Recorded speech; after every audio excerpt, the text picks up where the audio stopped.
All right, we are ready for Isaiah chapters 13 to 16.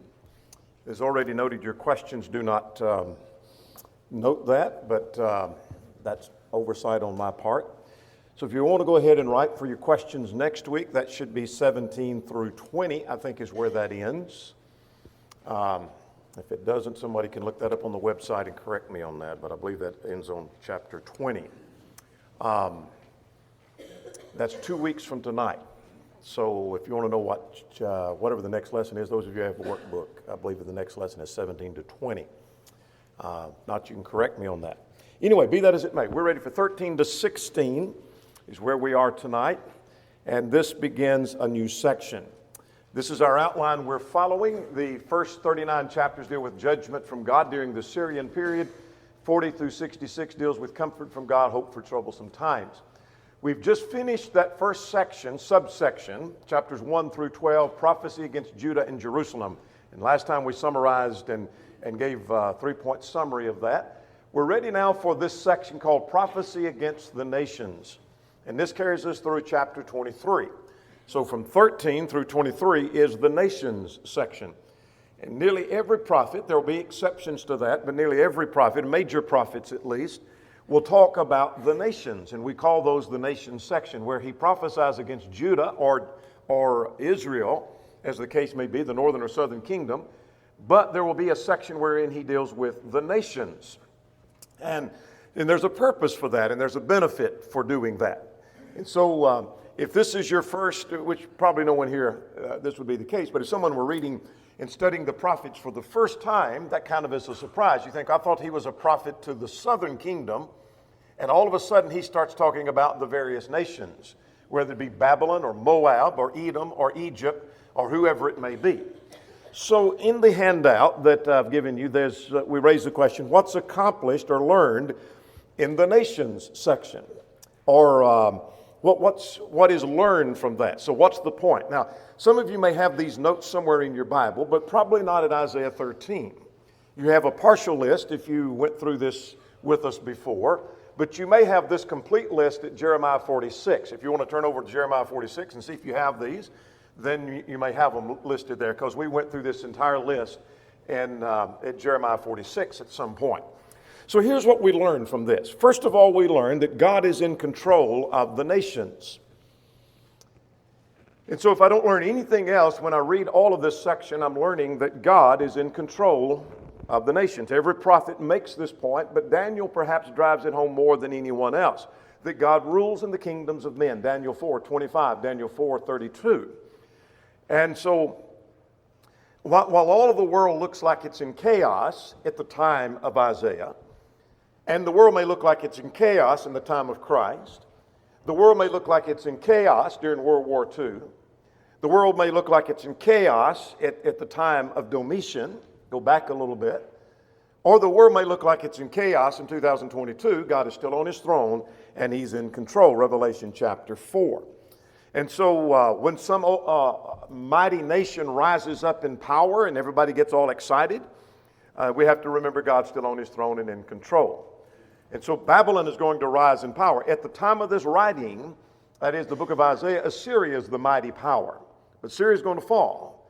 Then Babylon is going to rise. Then Babylon's going to fall. Then the Medo-Persian Empire is going to rise, and then it's going to fall. That's one of the things we learn. Here's the second thing we're going to learn, that God is the God of all the nations. While God is the God of the Jews, that is of Judah and Israel, he's the God of all the nations. He's the God of the world. He was always their God. Now they may reject him as their God, and he may not be the one they worship. We're not arguing that. But he's still the ruler over those nations. And so God was the God over the Egyptians, even though they worship their idols. He's their God. He controls them. He did that by delivering his people out of Egypt. The third thing we're going to learn is God uses nations as tools. We've seen that already in Isaiah. But we're going to see God uses nations as tools. So repeatedly we see God does this with one nation and then another. He raises one nation to punish another and raises up a nation to punish that one and then raises up a nation to punish that one. And so God uses nations as tools. And we're going to see that tonight, where God raises up the Medes as a tool. In fact, he says Babylon is a tool. He doesn't use that terminology, but that's the point to be made. I'm using Babylon, and I'm going to be through with Babylon. And I'm going to just dump Babylon, I'm done with it. Then I'm going to raise up the Medes, and I'm going to be done with the Medes. And the same thing with any other nation. Another thing we learn, and that's accomplished in this, is that God is fair in dealing with the nations. If God punishes people, his own people, but not other wicked nations, then that's unfair. In other words, if God is God of all the nations and he punishes his people for their idolatry, but not other nations for their idolatry, that's unfair. If God punishes the other nations for their idolatry, but not his own people, that's unfair. So what we see in the nations section is the fairness of God. So when we get bored with this, and this is one of those sections that we sometimes get bored with, because we go from one nation to the next, and by the third or fourth nation, we say, okay, this is the same thing we've been seeing. It's just another nation. Same thing. You're right. It is. And I'm not going to apologize for repetition. I didn't put it there. God did. So I'm not going to take the blame for it nor take the credit for that. So no need to apologize. God has repeated and repeated and repeated, and we're going to repeat what God has repeated. But the point is that God is going to deal with this time and again and shows the fairness of God. And so if I walk away from this saying, I'm a little bored and noticing all these nations, by the time we get to chapter 23, we need to back up and say what I learned was God is fair. Here's another thing we learned. God is working out his purpose in time. God is working out his purpose in time. When God uses a wicked nation like Babylon to punish another like Judah, the question raises is, when will that wicked nation pay its price? That was Habakkuk who had that same question, Habakkuk 1. And so by the time the book ends, or Jeremiah ends, whatever the book we may be studying, we're going to see God's working out his purpose in time. God's going to punish Babylon in time. He's going to punish Assyria in time. But first he's going to use them for his purpose. And then furthermore, nations are held accountable. God holds individuals accountable, but God also holds nations accountable for the corruption within. So that doesn't mean that every individual in that nation is destroyed or going to lose their soul, but God may overthrow that nation. And he did that frequently. He did it with Judah, he did it with Israel, did it with Babylon, he did it with Egypt, and on down the line. And then I learned also from that God will strike a nation, and yet he'll also heal a nation. When God strikes Babylon, we're going to see he's done with Babylon. Babylon's done and over. Babylon's never coming back as a nation. Never will rebuild. But not so with Moab. Not so with Judah. And not so with Israel. So God will strike the nation of Judah. We're going to see in the book of Isaiah. We'll see that in Jeremiah. But there's a promise of a remnant. And then the last thing that we learn, that is accomplished, is we see the reasons that the nations are destroyed, and it's because of sin and rebellion that they display. For example, let's get ahead of ourselves to chapter 15 and 16 in our study tonight. God overthrows Moab because of her pride, or his pride as the case may be. God overthrows because of the pride, the arrogance, the rebellion. And so it's because of their sin. So God never overthrows a nation because they're not his nation. God never overthrew a nation because you're not Jews. I don't like you because you're not Jews, and I'm going to overthrow you. He would overthrow that nation because it's deep in sin. And the same thing was true with Judah and with Israel. Now that's going to be helpful. You might make the note of this, put it in the margin of your text. Make a note that when we come to Jeremiah 46, we're going to have the same thing. You may already have this there at Jeremiah 46. Same principles are going to apply. Here's what's accomplished in the nation section. Now, we'll come back to that, not tonight, but in other lessons as we talk about the nations. We'll talk about what's accomplished and what we learn. Now, let's talk about what we see here in Isaiah chapter 13. Isaiah 13 begins this new section concerning the nations. And so we're going to see the nation of Babylon. We're going to see the nation of Moab. And then we're going to go on dealing with other nations. Philistia is warned here. That's a third nation that's just warned. It's not a major focal point. We're going to see Syria is mentioned in chapter 17. We're going to see Ethiopia. We're going to see Egypt in chapter 19. We're going to see, on in chapter 20, there is Ashdod. And so there are various nations that are dealt with all the way through chapter 23. Now, that's not a complete list of the nations. It's just a sampling of how God deals with the nations. Now, here's what's happening in chapters 13 to 16. In this prophecy against the nations, these 4 chapters are dealing with Babylon and Moab primarily, though Philistia is mentioned here as well. Now, before we notice that, I want to take just a moment to run over to the maps for a second. I think we have time to do that to see what nations we're talking about. Now, Babylon hasn't rose in power yet. This region that we're looking at is generally ruled by Assyria at the time the prophet is preaching. So as Isaiah is writing this and prophesying, Assyria is in power. So he's prophesying about a nation that has yet to come to power yet. It's in the future coming to power, and he's already prophesying its downfall. But here's the nation of Babylon. When Nebuchadnezzar came to power, this whatever color this is here, this shaded area, which would include this, is the region or the nation of Babylon. It expanded from the years before. So it basically took all of the territory that Assyria had been reigning over. And so it's a very powerful nation. Moab is a very small nation down here. This is the Dead Sea or the Salt Sea just south of the Dead Sea. And then we'll talk about Edom, that they fled to Edom. That's just south of there. So that's Moab that we'll be talking about a little bit later in chapter 15 and chapter 16. Now, just again for reference, Philistia is warned. In Philistia, there's the Dead Sea, Moab, and then here's the land of Philistia, or the land of the Philistines, just off to the Mediterranean Sea. All right, now let's go back to chapter 13 and in verse 1 and get underway with our textual study. 2 things happen here. There's Babylon is going to be conquered by the Medes, chapters 13 and 14, and then he shifts his gear to Moab. So let's talk about 13 and 14 now. 3 things happen in these 2 chapters. The first thing that happens is the fact that doom is coming to Babylon. Secondly, we're going to see the result of Babylon's fall. And then we're going to talk about Philistia should stand in fear. When they see this happen, they should take heed. Much like you would tell a child, when this one gets in trouble, and this one is not maybe doing quite as bad as this one is, but is inching up, and you warn them, you need to pay attention to what happened to this child over here. That's what God's saying to Philistia. You better be paying attention. So we'll come back to Philistia a little bit later. Let's look at chapter 13 now. Chapter 13 talks about doom is coming to Babylon. This is the first reference to the burden that's mentioned here in the New King James. The word burden just simply means an oracle. It's a prophecy, in other words. The New American Standard would translate it as oracle or a prophecy, and the same thing in your footnote in the New King James. It's usually a prophet of doom. Chapter 15 in verse 1, to get ahead of yourself, the burden against Moab. So usually that term, it has to do with a saying of God, the prophecy of God, but usually, not always, it has to do with a prophecy of doom.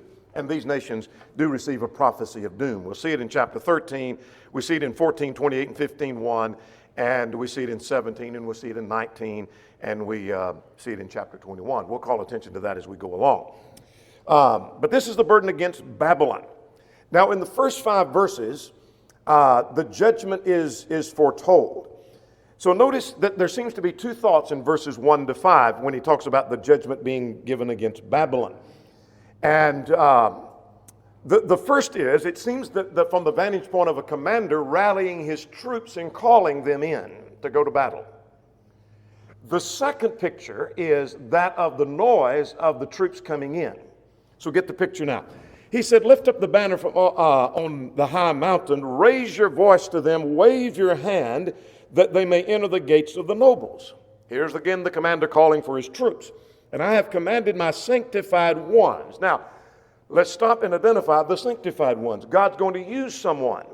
Who would that be? Well, verse 17 is going to identify that as the Medes. So how do I know it's the Medes? Verse 17 tells me it's the Medes. And they're called the sanctified one. Not in the sense they're sanctified and set apart as pure before God. They're set apart for a purpose. And so Babylon would be set apart for a purpose to punish Judah. The Medes are going to be set apart for a purpose to bring Babylon down. I'm going to bring Babylon down with the Medes. And I have called my mighty ones for my anger, those who rejoice in my exaltation. So it's like the commander calling for the troops to come. Now, beginning at verse 4, the noise of the multitude, like that of many people, the tumultuous noise of the kingdoms of the earth have gathered. The Lord of hosts musters the army for battle. And they come from the far country, that is from the land of Persia, is where they're coming from the ends of the earth, even the Lord and his weapons of indignation. Now notice here is a phrase I want you to pay attention to at verse 5. They're called the weapons, even the Lord and his weapons of indignation. So the Medes are referred to as a tool in God's hand. And so one of your questions in the middle of the first page, there's something that God's going to do to bring down Babylon. The Medes are God's tool for bringing down Babylon. God's weapon for bringing down Babylon. That's what we're looking for there, is that the Medes are a tool. Here's the lesson we learned. God uses nations as a tool. That's what I'm wanting you to see. All right, so the judgment is against, Babylon is foretold. Judgment is coming, and it's coming from the Medes, from the Medo-Persians. Now, verses 6 to 16, the Babylon faces the day of the Lord. Now, let's talk about that phrase, the day of the Lord.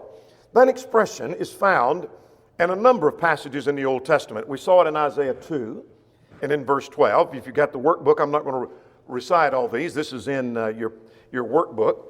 And if you don't have access to the workbook, let me know, and we'll give you the information how you can get that online, or we'll get you a physical copy. But anyway, this is found in several places, in Isaiah 2, Isaiah 13, Jeremiah 46, other passages. The day of the Lord just means a day of judgment. It does not always refer to the end of time judgment in the sense of the second coming. And so don't always interpret it as that. You'll read about a nation facing the day of the Lord. It just means a day of judgment coming. And so Babylon faced judgment, Assyria faced judgment, and at different times, nations, Egypt had faced judgment already. So, for the day of the Lord is at hand. Judgment is coming, is what he's saying. The day of the Lord is coming. Now, I want you to notice now, the judgment is going to cause the hearts of men to melt. Look at verse 7. Therefore the hands shall be limp, and every man's heart will melt. They will no longer have strength. The Babylon will be so afraid that they'll be in pains and sorrow like that of a woman giving childbirth, verse 8. In other words, Babylon has trouble coming, major trouble coming. And though they had been warned, there will be some sense of amazement. That is, there will be an element of surprise. Babylon doesn't realize how this is going to happen, and Babylon is not paying attention of the warnings of God. Now, that may be true with us as well. We've been warned about the end of time, but there'll be an element of surprise with reference to that. And again, verse 9, the day of the Lord comes, and there's going to be the cruel wrath that is poured out. Notice at verse 9, it's going to be so complete that he will destroy the sinners from the earth. In other words, there's the cleansing of the sinners. The nation is so corrupt, the destruction of Babylon is like cleansing the nation or cleansing the earth of sinners. Doesn't mean there's no sinners left, but that's what God's doing. He's getting rid of the sin. Now, verse 10. This is some figurative language that is used here at verse 10 that we need to talk about. And that is, the stars of heaven and their constellation will not give light, the sun will be darkened going forth, and the moon will not cause its light to shine. That's not to be taken literally. That same kind of phrase is used in Ezekiel 32, Joel 2, it's used in Amos 5, and in Matthew 24 concerning the destruction of Jerusalem. And so, you say, what is that all about? All it has reference to is the overthrow and an upheaval of a nation. Such an overthrow, it's like the moon not shining and the sun not giving light. Suppose you got up in the morning and turned the news on and found out that our capital in Washington has been destroyed. We no longer have a government. All our senators, all of our congressmen, the Supreme Court, the executive branch, all has been killed and destroyed. Washington, D.C. has been leveled, and every state government has been replaced, and another nation has overtaken us and powered us. What would it be like? Well, the shock would be no different than if you got up and it was 8 o'clock in the morning and you look and the sun's not shining, and the moon, the report was the moon has been exploded and it's destroyed. In other words, it's a complete change. It's an upheaval. An overthrow of a nation. It's such an overthrow, it's like the sun doesn't shine anymore. That's the point of verse 10. That's what's going to happen to Babylon. So remember that when we come to Matthew 24, And we always make reference back to Isaiah 13. This is what happened to Babylon. This means an overthrow of a nation. That's all it's talking about. It's just a complete overthrow and upheaval of a nation. Now, notice that verse 11, the reason for this is their wickedness. I will punish the world of its evil, and the wicked for their iniquity, and I will halt the arrogance of the proud. No nation was more proud than Babylon. You see that in Daniel 5. You see that in Daniel 3. Daniel 2 and 3. So in those chapters, you see the kings of Babylon, the pride that they had, and because of that pride, they indeed will fall. Now notice at verse 12, no one is going to escape this. At verse 12, he said, I will make the mortals more rare than fine gold, a man more than the golden wedge of Ophir. In other words, no one is going to escape, making man rare. God's going to deal with them, and no one will escape. Now notice at verse 15 and 16, the point to be made there is that even women and children are going to be victimized. That he said, everyone who is found will be thrust through, and everyone who is captured will fall by the sword. The children and will be dashed to pieces before their eyes. Their houses and their wives will be ravished and plundered. So here's the point I want you to see, is that Babylon faces a day of the Lord coming. Now that's interesting to me. The timing of this. This is not when it looks like the Medes are rising up in power that someone could predict. It looks like the Medes are going to rise in power, and I bet you Babylon falls. Babylon hasn't come in power yet. And God's predicting their fall and prophesying it's going to be by the Medes. By the way, just as a footnote, Isaiah 45 identifies that it would be Cyrus the Mede who's going to be the one to lead in this, allowing the people to return. And so the prophecies are very specific in the book of Isaiah. Now let's look at verses 17 to 22. The instrument that God uses is going to be the Medes. So you start at verse 17. Behold, I will stir up the Medes against them. Now there's an interesting phrase. It's not that the Medes are going to rise up against them, but God said, I will stir up the Medes. In other words, God allows it. The only reason the Medes are going to take over Babylon is because God allows it. The only reason the Medes are going to be allowed to is because God allows that. And so it's all in God's hand and God's power. If this nation overtakes another nation, it's because God allows it. If God doesn't want to allow it, it ain't going to happen. It ain't going to happen. It's just not going to happen. God's will is going to be ultimately done. So you might write out to the side at verse 17 and verse 5. Note at verse 5 and verse 17, the Medes are an instrument. God's going to stir them up, and he called them a weapon. And so God uses nations as tools. That's a powerful lesson that we need to learn. God uses nations as tools. Now, notice he said, they will not regard silver as for gold, nor will they delight in it. What's that about? It just simply means that money or bribe would not cause them to retreat.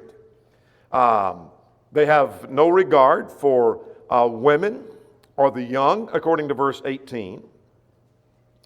Though they think they're great in power, look at verse 19. And Babylon, the glory of the kingdom, the beauty of the Chaldeans' pride, will be as when God overthrows Sodom and Gomorrah. What's that mean? God's done, God's finished with Babylon. Now notice verse 20 to 22 now. I want to go back and emphasize verse 19 though. What he's saying, I'm going to completely and utterly overthrow Babylon. And it's going to be like Sodom and Gomorrah. When I'm done with them though, I want you to notice verses 20 to 22. And before we notice that, this is one of the things when we talk about prophecy and fulfillment as evidence of the inspiration of the Scriptures, that this prophecy is fulfilled and it's never been violated. In other words, there's not an exception that's found to that. Because the prophecy is, as you notice 20, that it'll never be inhabited again. It doesn't mean there will not be another nation there, but Babylon would never rise up again. Other nations could be punished and destroyed and then they rise up, but not Babylon. Babylon would never be inhabited again. Notice at verse 20, it'll never be inhabited, nor will it be settled from generation to generation.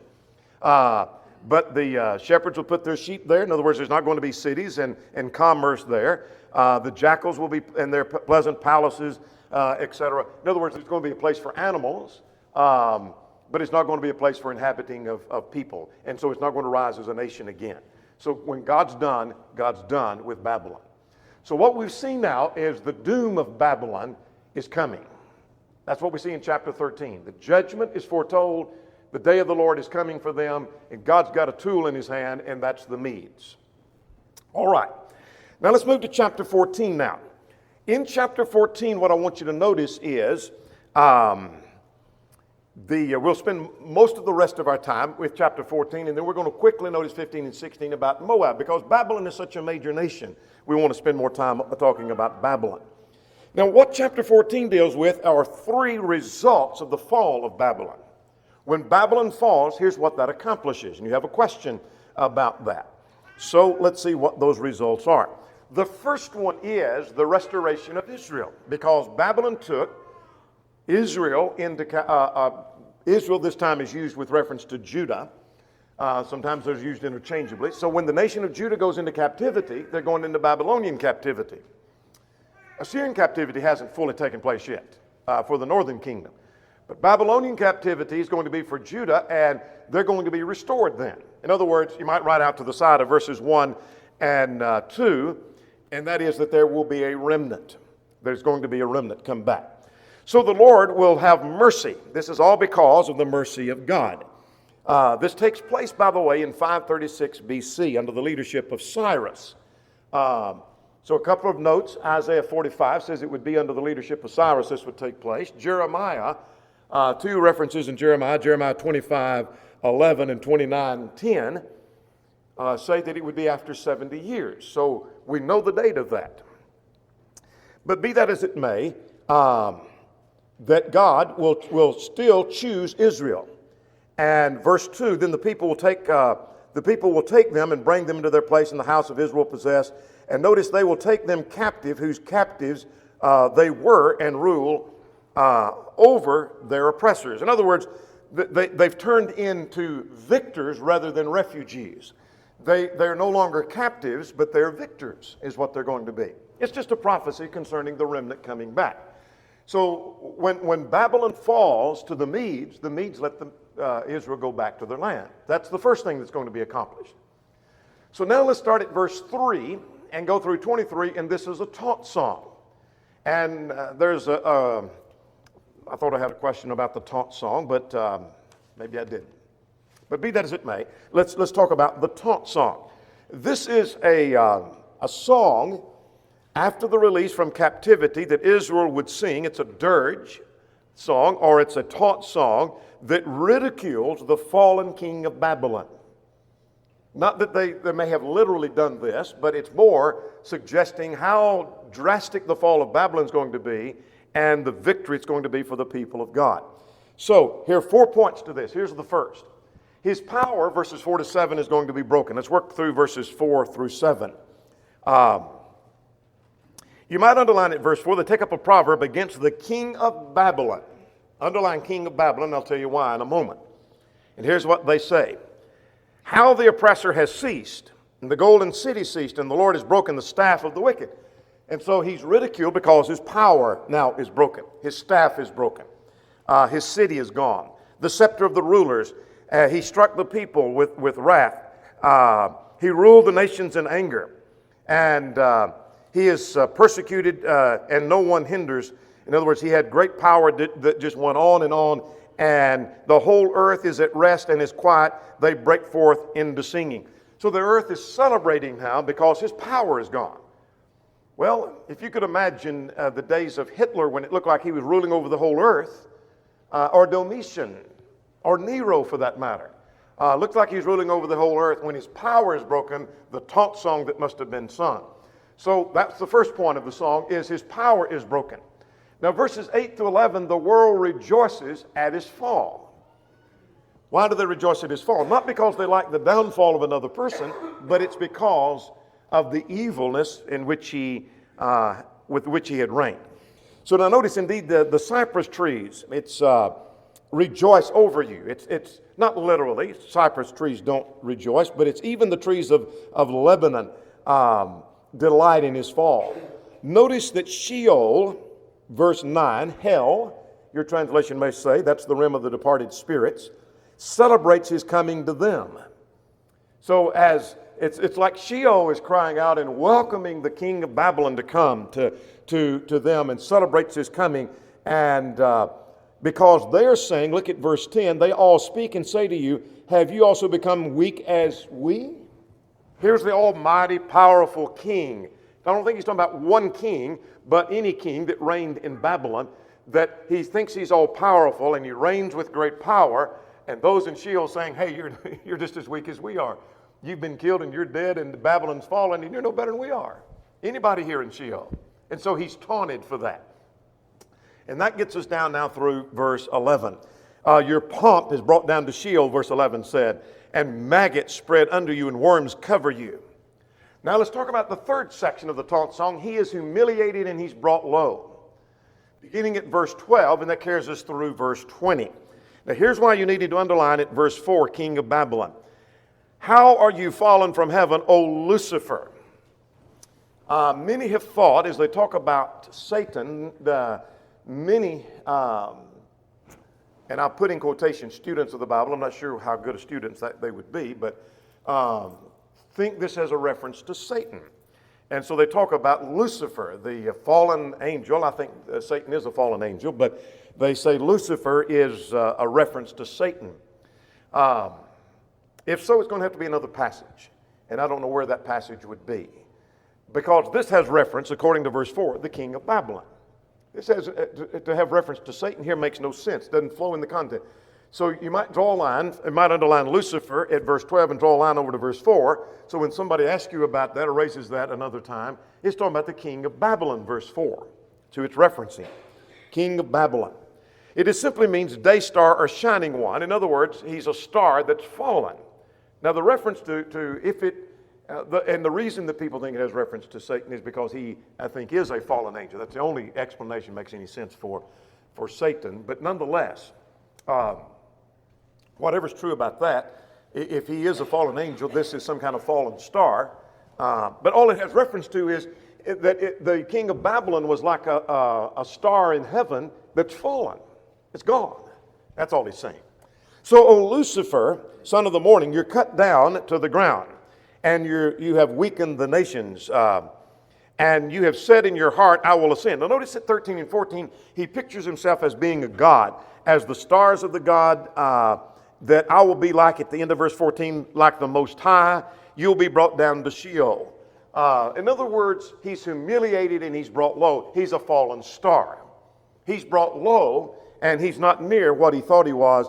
He is indeed brought down to the ground. Now notice at verse 18 and 19, other kings sleep in glory, referring to death, and have honorable burials, but this king of Babylon, would not have an honorable burial. He would be like a disinherited child. He would be like those who are the clothes of those who have been killed. Look at verse 19. That the garments of those who are slain. In other words, useless and cast aside. He's humiliated. That's all the point that's being made. Now let's finish that. Looking at 20 to 23, his nation is going to be utterly destroyed. That's part of his nation was thought to be mighty, prepared for slaughter because of the iniquity of their fathers. And notice at verse 22, I've cut off from Babylon the name and the remnant. Now when Babylon is gone, there's not going to be a remnant there left. Now with Moab, there will be, but not with Babylon. There's not going to be a remnant left. God's going to utterly sweep them clean. In fact, verse 23, I will also make it a possession for the porcupine and the marshes muddy water. In other words, that's all that Babylon's going to be worth when I get through with them. Notice the phrase at verse 23, I will sweep it with the broom of destruction. I like that phrase. God's got a broom of destruction, and I'm going to sweep Babylon clean. Well, God's still got that broom. And God can use it, and he can swipe any nation clean, including ours, when he gets through and he gets ready to do the same thing. If we keep killing babies and that kind of thing in this country, God may wipe us clean. He may do that. All right. Now let's go to 24 to 27. The Lord's purpose is accomplished. So here's three things that are happening as a result of Babylon's fall. The restoration of Israel, the taunt songs are going to be sung in humiliating him, and then the Lord's purpose is accomplished. Now this is interesting to me, that about his purpose being accomplished. And that is, the Lord's plans are always accomplished. Now notice he said, surely I have fought. I'm reading at verse 24, and so shall it come to pass. If I made the plan, it's going to happen. As I have purpose, so shall it stand. What I said, what I'm going to do, is what's going to be done. And I will break the Assyrian in my hand. Now he talks about Assyria. Now Syria is still in power. I'm going to break Assyria. And just as surely as I break Assyria, God's saying, I'm going to break Babylon too. In other words, my word and my will be accomplished. Now notice at verse 27, for the Lord of hosts has purposed, and who shall annul it? His hand is stretched out, and who will turn it back? God has a plan, and he's going to bring Babylon down. Now, who wants to raise their hand? I'm speaking as if we're speaking to the whole earth. Who wants to raise his hand and say he can stop God from doing that? And nobody's going to raise their hand. Isaiah is asking, who's going to stop him? God's getting ready to take Babylon down. He's going to take Babylon down. Nobody's going to stop that. So God's word and God's will is accomplished.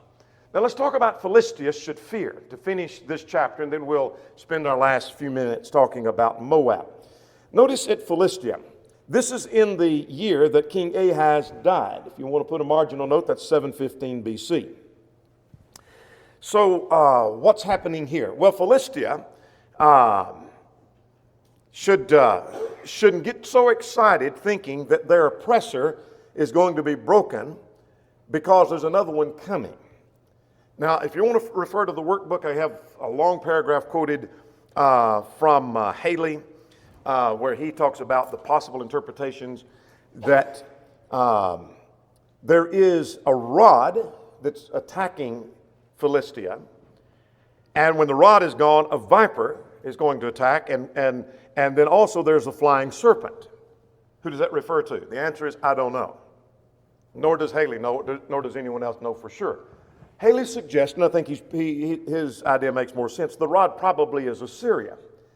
And so don't get excited when Assyria falls, because Babylon, the viper, is going to come. So he just mentioned Assyria falling. When Assyria falls, Babylon's still going to be a problem to you. And who is the flying serpent? It's some unspecified nation. I don't know who that is. I don't know of anybody who knows who that is. But the poor and the needy, verse 4, seems to be God's people, that God's going to take care of his people. But the warning is this: Philistia, you need to be fearful. When you see your enemy fall, don't think, well, we're okay, because you're going to have another one to rise up. And so you better take heed. And you better be careful with reference to your own sin. All right, now let's move and talk about judgment against Moab. Two things happen here. Chapter 15, there's weeping by Moab and for Moab. So let's see if we can get this in the next few minutes that remain. I want to move on to 16 pretty quickly, because 16 has very practical application here. First of all, there's weeping, and because of the scope of what's coming upon Moab. The scope of what's happening with Moab is, notice that Ar is mentioned, the city, which is at the northern end, and Ker is mentioned, which is at the southern end. So basically from the north to the south, from Maine to Florida for us, from New York to California. It's pretty much got it. That's what he's saying, the whole nation of Moab. And so the scope of the problem for Moab is the whole nation. 2 to 4 seems to focus on the weeping, and they're going to look at verse 3. Everyone will wail weeping bitterly, and they're going to be crying aloud. And so here's weeping by Moab because of destruction that's going to come upon Moab. There's weeping for Moab, and I think verse 5 probably is a reference to Isaiah saying, my heart will cry out for Moab. My heart cries out for Moab. I'm going to weep for Moab, is what he says he's going to do. So there's weeping for Moab because of the destruction, that the utter destruction is going to take place. For example, the waters of, verse 9, of Dimon will be full of blood. Utter destruction is taking place with reference to Moab. So Moab faces destruction. There's weeping by Moab and for Moab. Let's move to chapter 16. Moab will fall because of her pride. Let's get ahead of ourselves to mention her pride. Look at verse 6. We have heard of the pride of Moab. He is very proud. If we don't get any other verse, get that one of chapter 16. Now let's see what happens here. There is their refuge, their pride, and their fall.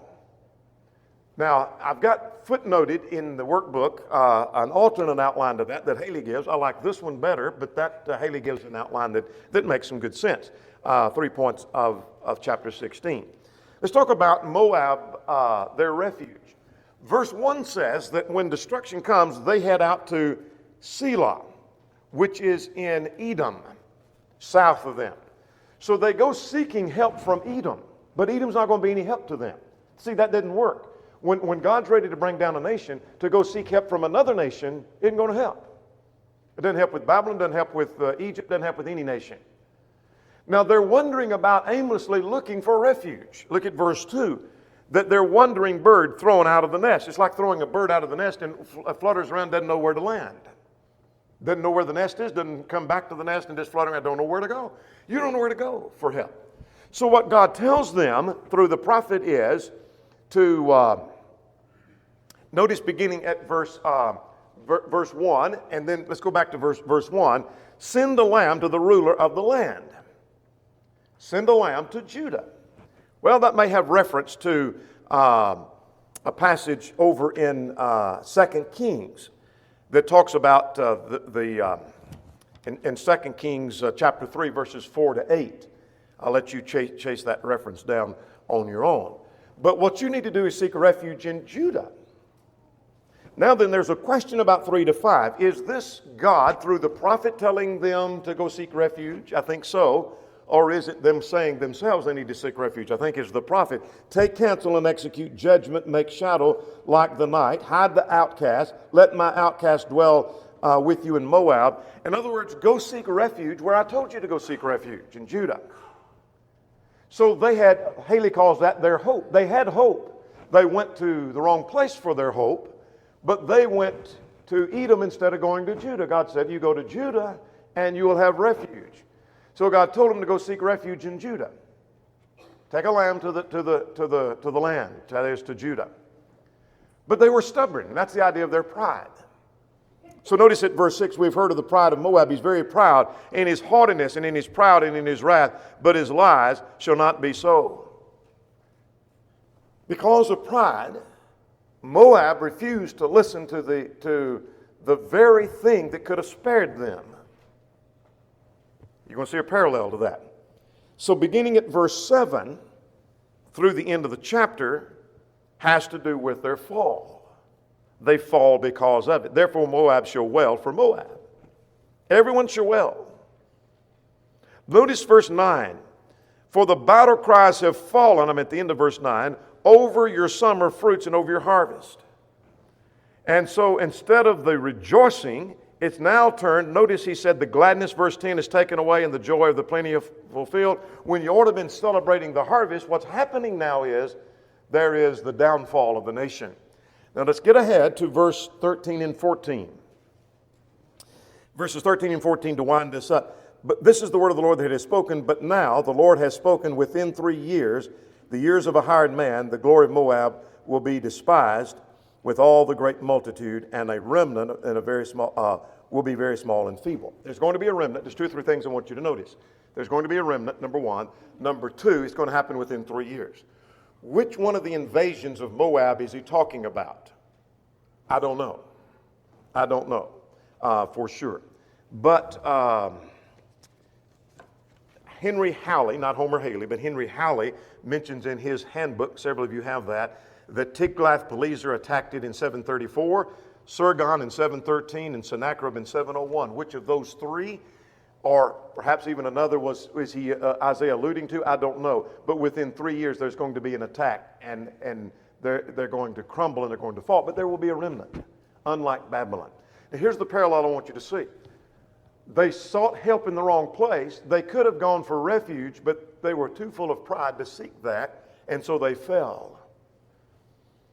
We have problems. We have a problem of sin. If we look in the wrong place, we're not going to get any help. We've got to go to the right source for the refuge, but in our pride we refuse. and we're going to fall. We're no different than Moab. There's a powerful lesson in that. Powerful lesson in that. Seeking help in the wrong place. So what have we seen? Our time is gone. What have we seen in these